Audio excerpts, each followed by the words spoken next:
ठंड में गरीब ससुराल वालों ने खाए गोभी के समोसे। सुबह सुबह का समय होता है, ठंडी ठंडी हवा चल रही है। वहीं रसोई के अंदर सब्जी खत्म होने के चलते आशा कविता खाना बनाने को लेकर संकोच में है। रसोई में बनाने वाली बिल्कुल भी सब्जी नहीं है। मेरी तो बिल्कुल समझ नहीं आ रहा बिना सब्जी के क्या बनाए खाने में। दीदी ये तो हर दूसरे दिन का हाल है। जब रसोई में बनाने वाली सब्जी खत्म हो रखी होती है तो सोचना पड़ता है बिना सब्जी के क्या बनाए। हमारे पति भी तो इतने महान हैं कि कितना भी बोल दो कि थोड़ी ज्यादा सब्जी ले आए, मगर मजाल है जो 1-2 टाइम से ज्यादा की सब्जी खरीद कर ले आए। अब तो ठंड का मौसम भी शुरू हो गया है, सब्जी कोई खराब थोड़ी ही होगी।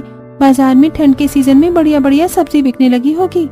कविता को ठंड के सीजन की सब्जियों की बातें करते देखकर अब आशा का काफी ज्यादा गोभी की सब्जी खाने का मन होता है।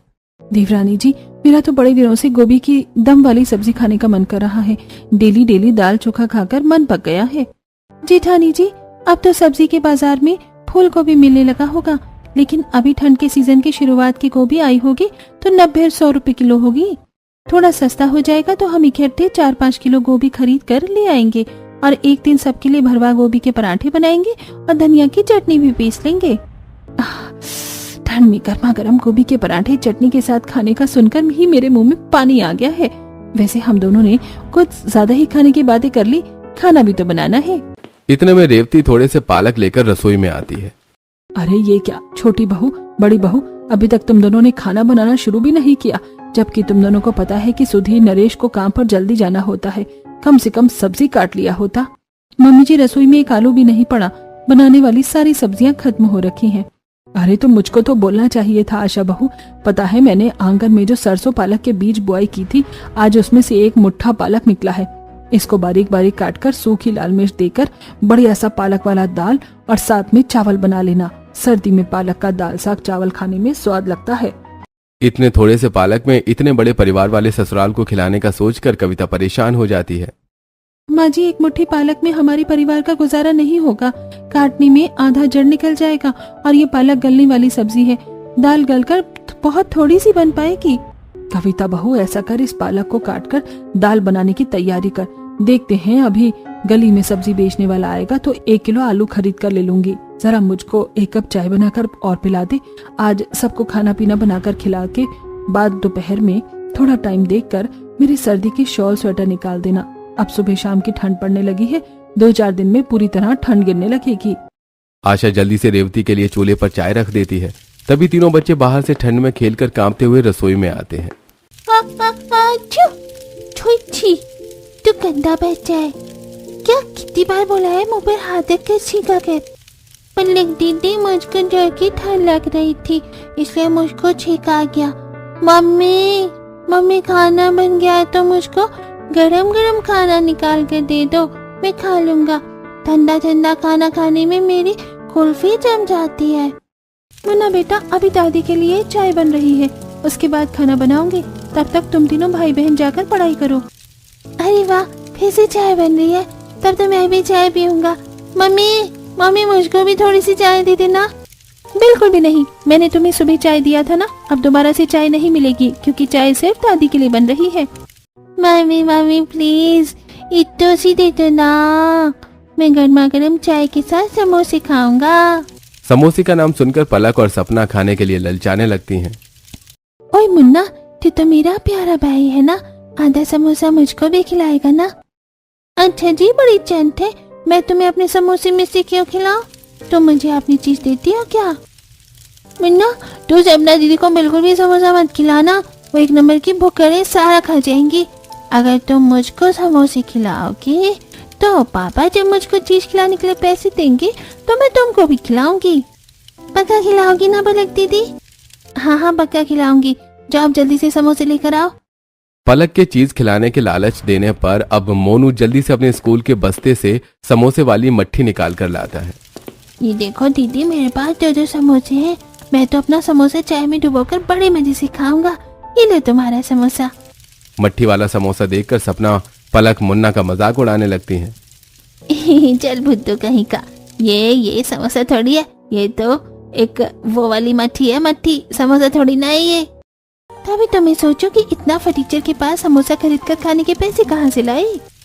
पलक और सपना को इस तरह से मजाक उड़ाते देखकर मुन्ना रोने लगता है।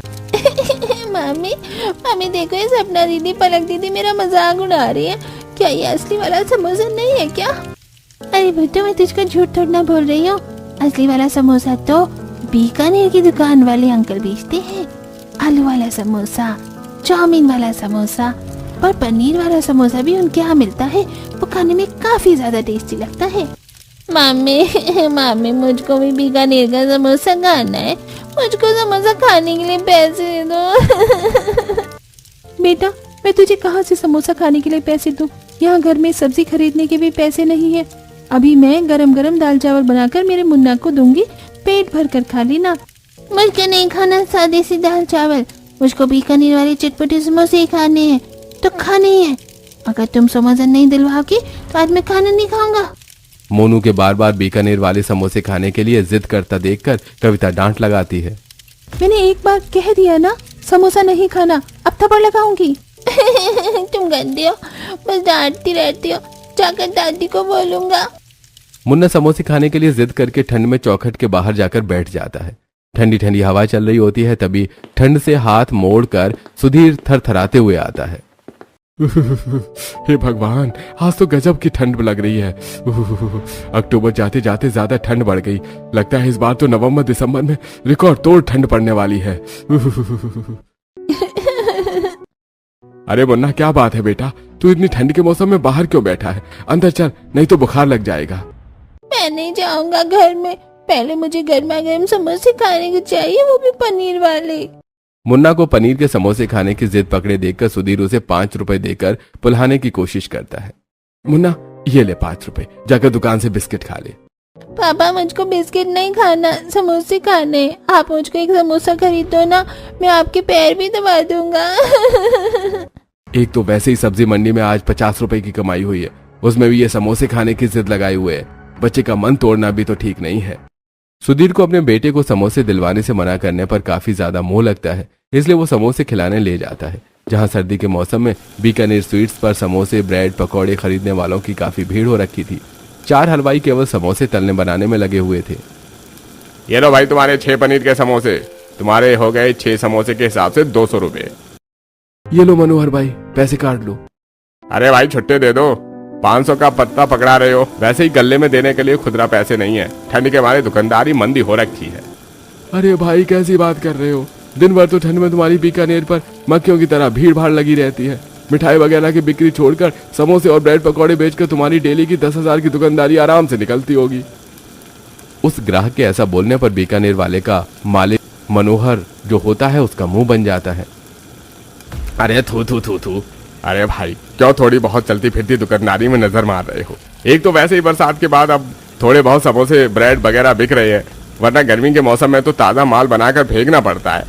दरअसल मनोहर का बीकानेर बारिश और ठंड के मौसम में सबसे ज्यादा चलती थी, जिसके यहाँ काम करने वाले हलवाइयों के हाथों का स्वाद काफी अच्छा था।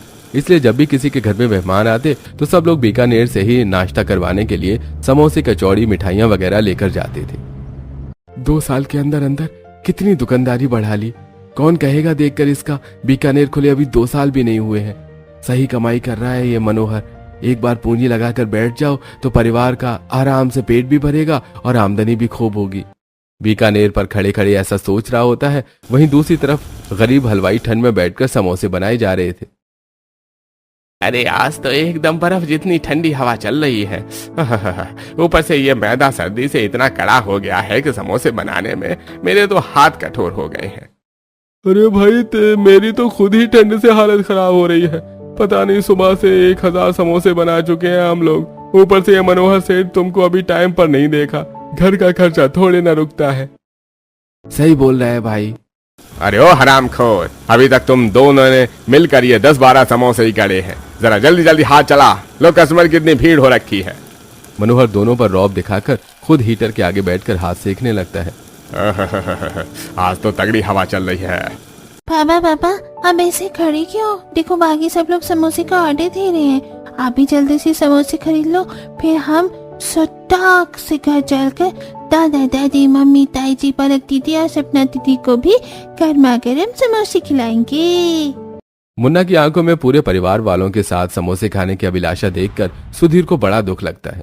बेटा, पापा के पास अभी इतने पैसे नहीं है कि सबके लिए समोसे खरीद सके।